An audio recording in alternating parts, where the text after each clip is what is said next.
아멘. 오늘 우리 목사님이 대표해서 기도해 주신 대로 오늘 2023년 시작된 다음에 세 번째 주일입니다. 한 해 동안 어떤 걸 우리가 구해야 할까요? 한 해 동안 우리가 구해야 되는 하나님 앞에서 바람은 어떤 것일까? 우리의 일상 속에서, 가정 안에서 건강한 부부관계가 이루어지기를 소망하고 자녀들이 하나님의 뜻 가운데 제대로 성장하기를 소원하는 마음이 우리 가운데 있죠. 삶이 의미 있기를 바라고 삶에 담긴 즐거움이 우리 가운데 발현되기를 바라죠. 그런데 이런 것들은 다 어디서 오죠? 너무 간단한 대답이죠. 우리 주일학교 아이들은 다 대답합니다. 명문 주일학교, 더샘물 주일학교 아이들 이렇게 질문하면 이건 어디서 옵니까? 그러면 하나님이요 이렇게 새들처럼 짹짹짹 대답하겠죠. 그러나 우리 주일학교 다음 세대의 대답은 비어있는 일정한 공간이 있죠. 뭐죠? 삶을 모순되고 피투성이에 씨름해야 되는 삶을 아직 살아내지 못했어요. 그러나 우리 부모 세대는 알고 있습니다. 그리고 그걸 다 그리고 지나가고 있는 지금 대답하게 되죠. 이 모든 선한 일들은 어디서 오죠? 하나님께로부터 옵니다. 오늘 말씀은 하나님이 모세를 통해서 아론에게 백성을 축복하라고 하시는 명령입니다. 광야를 살아가려면 복이 어디서 오는지, 필요한 것을 누가 공급하시는지 이걸 아는 일이 가장 중요하기 때문입니다. 이 하나님을 알 때 광야에서도 우리가 신자됨을 누리게 됩니다. 예배마다 예배를 마칠 때 축도를 드리는 이유가 바로 여기에 있습니다. 2023년 올해는 설날이 빨리 와서 1월 안에 마무리가 될 텐데 매번 새 마음으로 새해를 어떻게 맞이해야 되는가 보게 될 텐데요. 2023년 우리에게 주어진 새해의 길도 여전히 어디라고요? 광야입니다. 무엇으로, 누구를 통해서 이 광야에서, 물도 없고 먹을 것도 없는 광야에서 공급을 받으며 이 광야를 건너갈 수 있을까요? 오늘의 핵심은 이것입니다. 2023년 우리가 구하는 복은 어떤 신령한 영적인 지도자, 목사, 목회자를 통해서 오지 않습니다. 여기 저도 포함되죠. 어떤 신령한 지도자를 통해서 오는 것이 아니라 그가 정말 신령하다면 지향하고 있는 하나님을 통해서 오고, 우리의 열심으로 오지 않고 오직 하나님을 통해서 우리에게 허락된 복이 주어진다는 사실이죠. 우리가 2023년 올해 여전히 광야를 걸어도 평안을 누리는 근거가 바로 여기에 있습니다. 축도를 통해서 우리가 하나님으로부터 무엇을 받고 있다는 것을 알죠. 하나님이 우리를 지키시고 하나님이 은혜를 베푸시고 평화를 주시는 하나님이라는 것을 우리가 알게 돼요. 하나님의 가슴 안에 복이 담겨 있다는 것을 알게 되죠. 우리가 새해에 추구하는 소망 중에 하나가 여전히 웰빙입니다. 질 좋은 삶. 어디서부터 온다고요? 오직 하나님께로부터 온다는 겁니다. 우리가 너무 자본주의 사회를 100년 이상 살아서 그냥 각인된 오리엔테이션이 있어요. 세상에서. 뭐죠? 웰빙은 돈에서부터 오고 돈이 많아야 웰빙이 가능하다고 생각합니다. 믿음도 그럴까요? 그럼 여러분들이 이렇게 즉시 대답할 거예요. 아니 목사님, 우리를 뭘로 보십니까? 우리가 그 정도도 모르겠습니까? 그렇게 말씀하실 거예요. 그런데 제가 말씀드리는 이유는 인생이 무언가를 급하게 만나고 예상하지 않는 일을 만날 때 급하면 까먹게 돼요. 그래서 여러분, 우리가 먼저 무장하고 기억하고 다짐해야 됩니다. 새해 믿음의 사람, 믿음의 가정으로 굳건히 서기 위해서 하나님으로부터만 복이 온다는 것을 기억해야 돼요. 돈은 우리의 공급자가 아닙니다. 물질을 공급하시는 하나님만 우리에게 복을 주시죠. 이 한 해 동안 우리가 다양한 현장에서, 파송된 곳에서 그 일을 경험해 갈 거예요. 믿음의 신비는 인간의 실력이 아니라 하나님의 얼굴에 담겨 있다. 축도가 우리에게 그렇게 말씀하고 있어요. 이거 어디서부터 온 걸까요? 민수기 6장에 왜 갑자기 백성들을 축복하는 축도가 담겨 있을까? 왜냐하면 7장부터 이제 백성들이 1년을 지나서, 그리고 바로 한 달 전에 성막이 완성된 다음에 그 한 달 동안 행진을 하기 전에, 광야로 나가기 전에 성막 안에서 어떤 일이 이루어졌고 성막은 어떤 구조로 되어 있는지를 알려주는 한 달을 보내요. 그게 민수기 7장부터 10장 중반까지 계속 나옵니다. 그리고 이제 행군을 시작하죠. 하나님이 우리에게 허락한 영적인 질서가 있다고요. 오늘 축도 안에서 무엇이 핵심이냐? 하나님의 얼굴이 우리를 향하고 있다는 것입니다. 하나님의 얼굴에 믿음의 신비가 담겨 있어요. 우리가 구하는 복이 하나님의 얼굴로부터 나온다는 거예요. 성막으로 한번 가볼까요? 성막 안에 들어가면 성소가 나오는데 성소에는 12지파를 상징하는 빵들을 진열해 놓는 상이 놓여 있었어요. 그리고 그 상은 언약궤, 그러니까 성소를 지나 지성소에 있는 언약궤를 바로 마주하면서 상이 놓여 있는데 상 위에는 12지파를 상징하는 빵 12덩이가 6덩이 6덩이씩 이렇게 차례로 착착착 올려져 있었어요. 그런데 빵 한 덩이가 좋기 3kg가 넘게 나가는 어마어마한 크기의 빵입니다. 이걸 매 안식일마다 제사장이 구워서 일주일에 한 번씩 안식일마다 올려놓아서 새롭게 신선하게 만들어진 떡을 바라보면서 제사를 지내게 했어요. 그리고 제사장의 입을 통해서 유포가 되죠.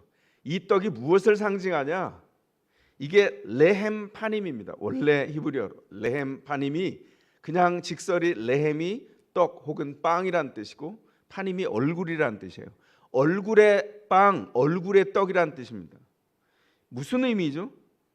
이건 이방 사람들이 제사 드리는, 신을 향해 나아가서 제사를 드릴 때 공양하는 공양밥이 아니에요. 우리 설을 앞두고 있으니까 제사를 옛날에 지낼 때 드리는 밥은 조상님을 위해서 이렇게 드렸잖아요. 공양밥이 아닙니다. 오히려 반대죠. 뭐죠? 주님이 백성에 먹을 것을 공급하신다는 것을 알려주는 떡, 주님의 얼굴이 백성을 향하고 있다는 것을 알게 하시는 떡, 그 얼굴이 백성을 향할 때 백성의 모든 먹을 것이 잔치처럼 풍성하게 주어진다는 것을 알려주는 떡이 바로 옛 번역으로 하면 진설병, 주님 앞에 진설되어 있던 상 위에 놓여진 얼굴의 빵의 의미였다는 거예요. 주님의 얼굴로부터 빵이 공급되고 먹을 것이 공급되고 우리를 지켜주시고 우리에게 필요한 은혜와 평화가 깃들게 된다는 것이죠. 이것이 광야에서 축복을 누리는 신자가 초점 삼아야 될, 마음으로 연결해야 될 하나님의 약속입니다. 2023년 더샘물의 신자와 모든 믿음의 가정들이 이 복으로 사시기를 주님의 이름으로 축원합니다. 아론의 축도가 어떻게 나눠져 있을까? 문학적으로 보면 굉장히 정교하게 나눠져 있어요. 저는 움찔움찔 이걸 나누고 싶지만 여기가 강의실도 아니고, 그래서 결론만 말씀드리면 아주 정교한 문학적인 운율로 다듬어져 있는데, 그 정교하게 다듬은 이유가 뭐냐? 하나님이 자기 백성을 향해서 하나님의 사랑이 얼마나 정교한지를 문학적인 장치를 통해서 드러내고 있다는 거예요. 이스라엘의 하나님, 모든 신자의 하나님이 그분이 누구신가? 얼굴의 떡, 얼굴의 빵을 바라보며 하나님의 얼굴로부터 복이 임한다는 이 축도를 들을 때마다 그 백성들은 무엇을 생각하죠? 하나님만이 우리가 누려야 될 은혜의 저수지이다. 하나님만이 축복의 근원이다. 그러므로 우리는 새해 서로를 향해서 복 줄 수 있죠. 어떻게요? 복의 근원 되십시오. 이렇게 축복할 수 있는 거예요. 왜냐하면 복의 근원 되신 하나님이 우리를 복 주시기 때문입니다. 우리의 모든 소망과 평화의 출처가 하나님이세요. 하나님께서 우리에게 시선을 거두신다면 그게 저주죠. 성경에 나와 있는 구약과 신약의 일관된 그림 중에 하나가 하나님이 얼굴을 돌리시면 우리의 인생은 파산입니다. 그래서 모세부터 시작해서 믿음의 지도자들이 하나님 앞에 뭐라고 기도했죠? 하나님, 주님의 얼굴을 우리에게 돌리지 마소서. 그 얼굴을 우리에게 향하소서. 계속 그렇게 기도했습니다. 모든 선함과 복과 우리에게 필요한 생명에 있는 모든 것 하나님께 다 있기 때문입니다. 하나님이 은혜를 베푸십니다. 그 은혜를 우리가 어떻게 누릴까요? 주님의 말씀에 순종하면 은혜를 주십니까? 예, 그렇지 않죠. 하나님의 은혜는 항상 우리의 행위보다 먼저 와 있어요. 은혜, 그게 뭐냐? 한마디로 하면 먼저 와 있는 것입니다. 하나님이 먼저 와 있는 것이 왜 중요하냐? 하나님이 늘 먼저 우리에게 주시는 선물이기 때문에 선물을 누리면 감탄하게 되죠. 그분이 우리에게 선물 주시고 우리를 새롭게 하시는 그분이 누구인지를 계속 알아가게 되죠. 그래서 순종하면 구원과 복을 누리는 것이 아니라 구원과 복을 이미 누리고 있기에 그 선물을 알기에 순종할 수 있는 거예요. 그래서 먼저 주님의 사랑과 그 사랑의 얼굴에서 나오는 그 평화를 우리가 누려야 합니다. 왜냐하면 이미 주어져 있기 때문이죠. 축도는 이미 주신 그 복을 다시 한번 계속 확인하는 시간이에요. 다시 한번 말씀드리죠. 하나님의 얼굴로부터 평화가 옵니다. 근데 그 평화가 어떻게 만들어졌을까? 구약이 계속해서 증언해서 신약에 나타난 예수 그리스도 우리의 구원자를 이야기하고 있는데 구약에 나타난 증거 중에 한 곳만 찾아보겠습니다. 이사야 53장 5절은 이렇게 증언합니다. 그가 찔림은, 여기서 그가 누구죠? 메시아 그리스도를 말합니다. 그리스도가 찔린 것은 우리의 허물 때문이고 그리스도가 상처받은 것은 우리의 약함 때문이다. 그리스도가 징계를 받음으로써 우리가 평화를 누리고 그리스도가 매를 맞음으로써 우리의 병이 나았다. 아멘. 이렇게 말하고 있어요. 이렇게 증언하고 있습니다. 이게 무슨 말이죠? 그리스도께서 죽기까지 순종하셔서 우리가 당할 고통을 대신 고통당하심으로 우리에게 평화가 주어졌다는 거예요. 이미 우리에게 평화가 주어졌는데 우리가 왜 그 평화를 누리지 못하느냐? 우리를 향하여 돌려져 있는 예수 그리스도의 순종을 통하여 이제는 우리를 향한 그 얼굴이 고정되어서 그 은혜를 정말 낭비하듯이 물 쏟듯이 우리를 향한 그 얼굴을 제대로 바라보지 못하고 있기 때문에 하나님이 이미 예비하신 그 평화를 누리지 못하고 있다는 것이죠. 우리가 뭘 해야 될까요? 그래서 신자로서 하나님의 은혜와 복 주심을 먼저 누리고 크고 작은 일상의 현장에서 주님이 어떤 생생함으로 살아있는지를 경험을 통해서 누려야 돼요. 여러분 삶을 통과한 하나님을 증언하기 시작해야 됩니다. 2023년 이전과 뭐가 달라져야 될까요? 환경은 달라지지 않습니다. 뭐가 달라져야 될까요? 우리에게 역사하시는 하나님을 누리는 것이 달라져야 돼요. 그래서 2023년 한 해를 지내는 동안 하나님이 아니고서는 설명할 수 없는 그런 인생으로 서가시길 바랍니다. 축도가 주는 두 가지 메시지와 복을 유통하는 세 가지 방법을 오늘 본문을 통해서 우리가 살펴봐야 합니다. 축도를 통해서 우리에게 던지는 두 가지 메시지는 이거예요. 오직 하나님만 우리에게 복 주신다. 그리고 우리는 그 복을 유통하는 사람이다. 하나님만이 복 주신다. 우리는 그 복을 유통하는 사명자다. 이 두 가지가 메시지고요. 그러면 그 복의 유통자로 세 가지 어떻게 유통할 수 있을까? 그 세 가지는 기도와 말과 나눔으로 할 수 있다. 우리가 다 할 수 있는 것들입니다. 이 세 가지를 살펴볼까요? 하나, 주신 복을 기도로 유통합니다. 기도는 한 성도가 모든 성도를 향해서 할 수 있는 게 기도예요. 복의 근원된 신자가 이 복을 유통하라고 주님이 우리를 부르셨어요. 하나님의 뜻대로 삶을 세울 때 믿음이 결코 1인분이 아니라는 걸 알게 된다고 했죠. 기도가 결코 1인분이 아닙니다. 그래서 내 가족만 위해서 나를 위해서만 기도하는 영역을 훨씬 넘어서게 돼요. 이 한 해 동안 그걸 누리시기 바랍니다. 복 주시는 하나님께 믿음의 식구들, 가족들, 그리고 곁에 두신 이웃들을 하나하나 연결합니다. 저도 새벽마다 성도들의 이름을 불러가며 성도들의 가정에 속해 있는 자녀 한 사람 한 사람을 얼굴을 쓰다듬듯이 그렇게 기도합니다. 저에게 주어진 복이죠. 믿음의 가정에 복 주시길 간구해요. 제가 뭘 간구할까요? 성도들의 범사가 잘 되기를 간구합니다.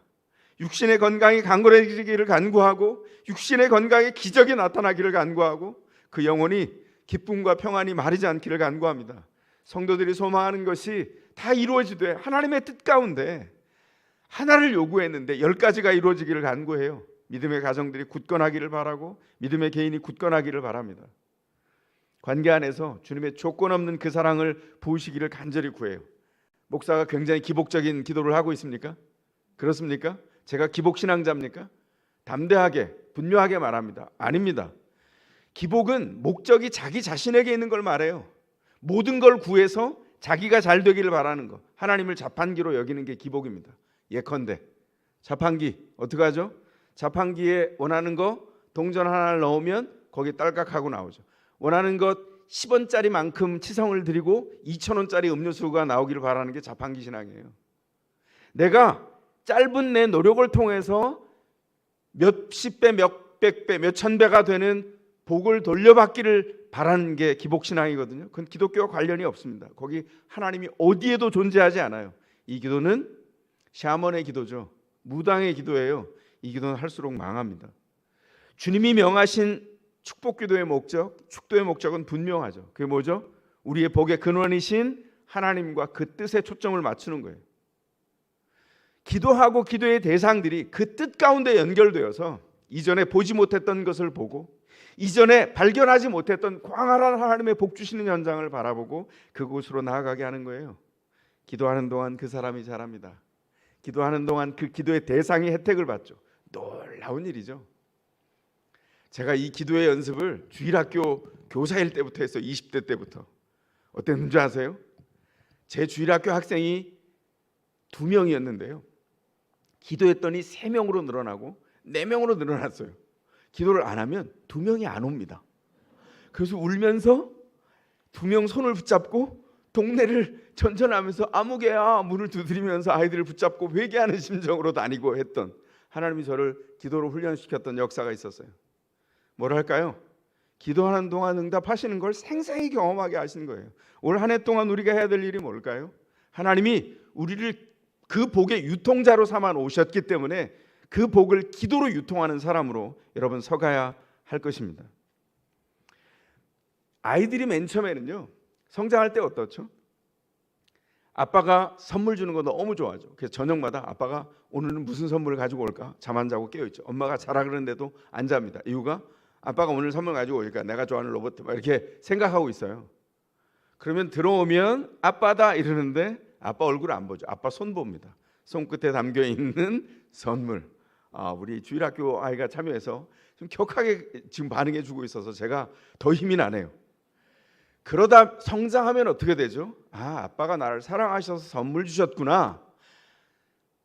아빠가 주시는 선물에서 선물 주시는 아빠로 주목하는 시선이 올라가죠. 믿음도 똑같아요. 하나님이 주시는 선물을 기뻐하다가 선물 주시는 하나님께로 옮겨가는 것이 믿음이에요. 기도의 유통자는 뭘 할까요? 본인이 그렇게 서고 기도하는 모든 사람들이 그렇게 성숙해 가서 주님의 축복 안에 서기를 바라는 거죠. 그런 의미에서 더스몰 성도들은 기복이 아니라 예수께서 광야에서 길을 내신다, 그걸 알고 기도하고 그걸 누리도록 하는 겁니다. 그 복을 한 해 동안 내내 누리시기를 바랍니다. 둘, 주님이 주신 복은 축복의 말로 유통하는 것입니다. 말의 위로자가 되라고 우리를 부르세요.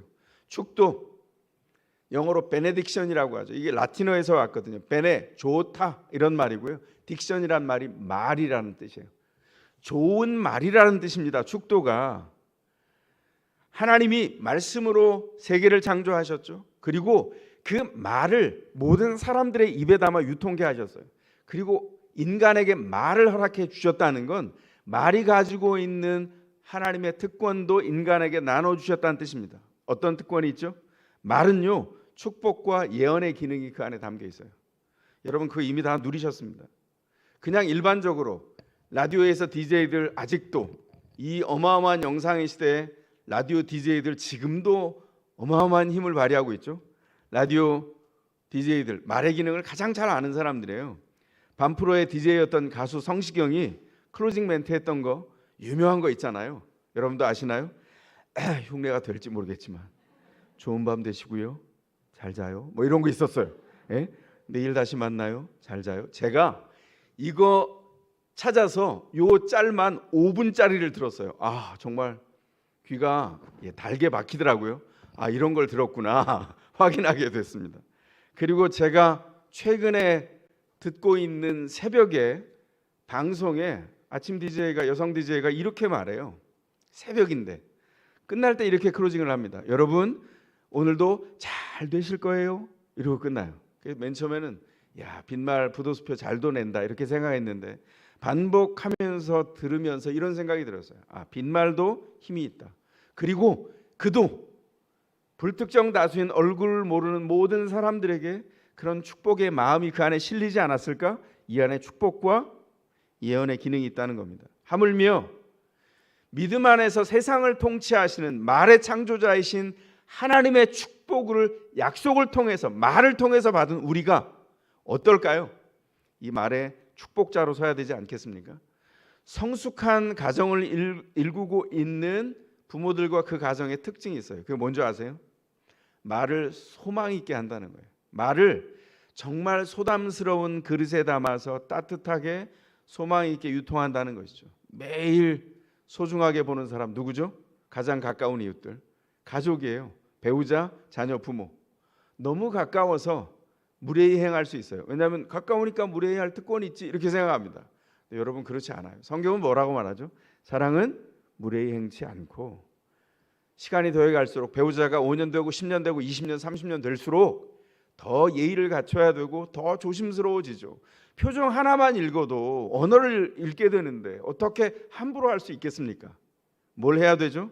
소담스럽게 축복하고 격려하는 말을 행해야 돼요. 사랑은 무례히 행치 않기 때문입니다. 그래서 가까운 사이일수록 말을 정성스럽게 마음 그릇에 담아서 전해야 되죠.